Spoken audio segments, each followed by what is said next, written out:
नमस्कार. आज मी बनवत आहे उपवासाची साबुदाणा बटाटा चकली. तर खूप अशी छान अशी ही चकली तयार होते. साधी सोपी रेसिपी आहे, पण ही चकली आपल्याला 2 ते 3 वर्षसुद्धा टिकवता येते.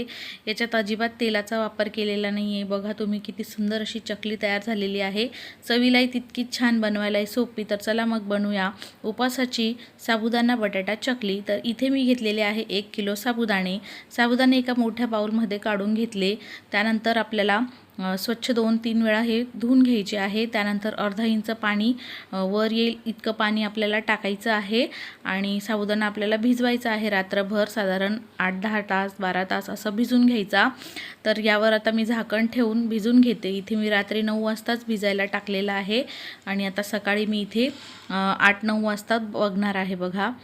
तर इथे बघा साबुदाणा छान फुललेला आहे, मस्त भिजलेला आहे. याला मी असा हाताने मोकळा करून घेते. छान असा मोकळा करून झालेला आहे. साबुदाणा तयार आहे आपला. आता दुसरीकडे आपण काय करायचं, 1 किलो साबुदाण्यासाठी इथे मी घेतलेले आहे 2 किलो बटाटे. तर खूप मोठे नाही, खूप छोटे नाही, असे मध्यम आकाराचे बटाटे घेतलेले आहे 2 किलो. हे स्वच्छ धुवून घ्यायचे, कुकरमध्ये टाकायचे आणि पाणी टाकायचं. कुकरचं झाकण लावून याच्या मध्यम आचेवर 3 शिट्ट्या करून घ्यायच्या आहे. त्यानंतर कुकर थंड झाल्यावर झाकण उघडायचं. बटाटे एखादा परातीत किंवा चाळणीत काढून थंड करायची. साल काढून घ्यायची आहे आपल्याला बटाट्याची आणि किसणीने किसून घ्यायची आहे किंवा पुरण गाळण्याची गाळणी असते त्याच्याने आपण हे करून घ्यायचं आहे, जेणेकरून त्याच्यामध्ये गाठी राहायला नको. त्यामुळे असं करायचं, म्हणजे चकली छान एकसारखी पडते आणि तुटत नाही. इथे मी सगळा बटाटा असा मस्त किसून घेते. गॅसवर मी आता एका मोठ्या पातेल्यामध्ये 1 लिटर पाणी गरम करायला ठेवत आहे आणि दुसरीकडे साईडला आपल्याला अर्धा लिटर पाणी गरम करायला ठेवायचं आहे. आता पाण्यामध्ये मी इथे 2 चमचे जिरं टाकून घेतलं, 2-2.5 चमचे चवीप्रमाणे मीठ टाकून घेतलेलं आहे. 3 ते 4 चमचे आवडीप्रमाणे लाल मिरची पावडर टाकायची किंवा चिली फ्लेक्स टाकायचे. तर इथे पाण्याला आता उकळी आलेली आहे मस्त. यामध्ये भिजवलेला साबुदाणा टाकायचा आहे. संपूर्ण साबुदाणा मी यामध्ये टाकून घेते आणि मस्त हे आपल्याला मिक्स करून घ्यायचं आहे बघा. म्हणजे छान शिजला जातो, वाफवला जातो आणि चकली छान अशी फुलते, खुसखुशीत होते. त्यामुळे आपल्याला ही प्रोसेस करायची आहे बघा.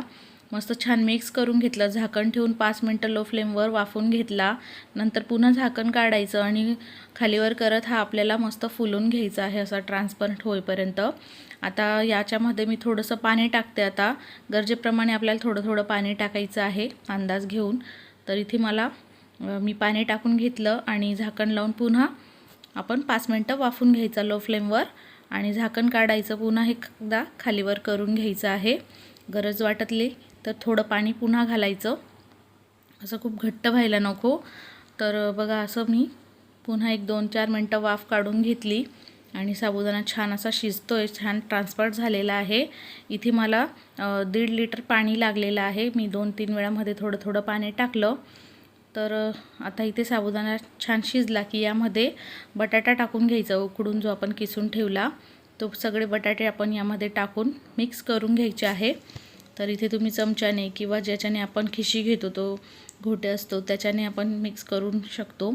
तर इथे मी पातेलं खाली उतरून हे सगळं मिक्स केलं. थोडं टेस्ट केलं, थोडं आळणं वाटलं म्हणून मीठ टाकलं थोडंसं आणि पुन्हा व्यवस्थित मिक्स करायचं. गरज वाटली तरच गरम पाणी टाकून हे तुम्ही 1-2 मिनटं म्हणजे गॅसवर ठेवू शकतात, नाही तर काही गरज नाही. इथे छान असं आपलं पीठ छान झालेलं आहे, फुललेलं आहे, एकजीव झालेला आहे. आता मी हे सगळं टेरेसवर घेऊन आली. प्लास्टिकचा कागद टाकून घेतलेला आहे आणि आपला जो कुरडईचा साचा असतो त्याच्यामध्ये चकलीची एक अशी येते प्लेट, ती प्लेट टाकून घ्यायची साच्यामध्ये आणि थोडं थोडं पीठ भरायचं. हाताला थोडं पाणी लावून घ्यायचं गरम आणि असं हे पीठ त्याच्यामध्ये भरून घ्यायचं आहे आणि आपल्याला अशा पद्धतीने चकल्या पाडून घ्यायच्या आहे. तर अगदी झटपट तयार होतात हे. तुमच्याकडे जो साचा असेल त्याच्याने तुम्ही बनवू शकतात. साचा नसेल तर तुम्ही मिठाची किंवा तेलाची पिशवी असते, तिला असं बारीकसं होल करून त्याच्यामध्ये पीठ भरून तुम्ही असं चकली पाडू शकतात. तेही खूप झटपट चकली बनते त्याच्याने. तर अशा पद्धतीने ह्या सगळ्या चकल्या आपण बनवून घ्यायच्या. खूप पटापट ह्या छान चकल्या होतात, अजिबात तुटत नाही बघा. सगळ्या चकल्या पाडून झालेल्या आहे. आता दिवसभर ह्या मी उन्हामध्ये वाळून घेणार आहे. चकल्या छान उन्हामध्ये मस्त वाळतात आणि 1, 2 वर्ष 3 वर्षही टिकतात. ह्या खायला तितकेच चवदार असतात. हे पीठसुद्धा खायला छान लागतं. इथे मी सगळ्या चकल्या टाकून घेतल्या, दिवसभर उन्हात ठेवल्या, संध्याकाळी पुन्हा गच्चीवर आली. त्यानंतर बघा हे छान वाळलेले आहे बऱ्यापैकी. आता ह्या आपण उलटून घ्यायच्या आहे, म्हणजे दुसऱ्या बाजूनेही छान हवेशीर वाळल्या जातात. तर उलटून घ्यायच्या आणि याच्यावर साडी किंवा ओढणी अशी झाकून ठेवायची रात्रभर आणि मग दुसऱ्या दिवशी पुन्हा आपल्याला उन्हात वाळवायचे आहे. अशा 2 ते 3 दिवस कडकडीत उन्हात वाळवून घ्यायच्या आणि मस्त हे बघा अशा पाटीभर आपल्या ह्या चकल्या तयार झालेल्या आहे भरपूर अशा. ह्या आपल्याला 2-3 वर्ष पण टिकवता येतात. तर इथे मी तुम्हाला तळून दाखवते. मस्त अशी चकली, तेल गरम झालेलं आहे साईडला. आपली आता चकली आपण तळून घेणार आहोत. बघा मस्त फुलत आहे,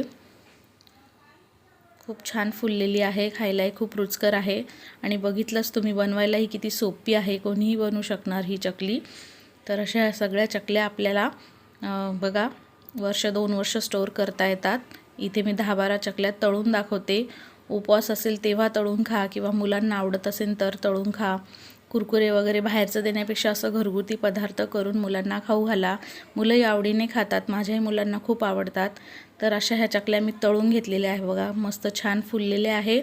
तुम्हाला ही रेसिपी कशी वाटली तसं कमेंट करा, लाईक शेअर सबस्क्राईब करा. आज वेळात वेळ काढून तुम्ही माझी ही रेसिपी बघितली त्याबद्दल मनापासून धन्यवाद. लवकरच भेटू पुन्हा एकदा साध्या सोप्या घरगुती रेसिपीसोबत. तोपर्यंत बाय बाय, धन्यवाद, भेटू पुन्हा.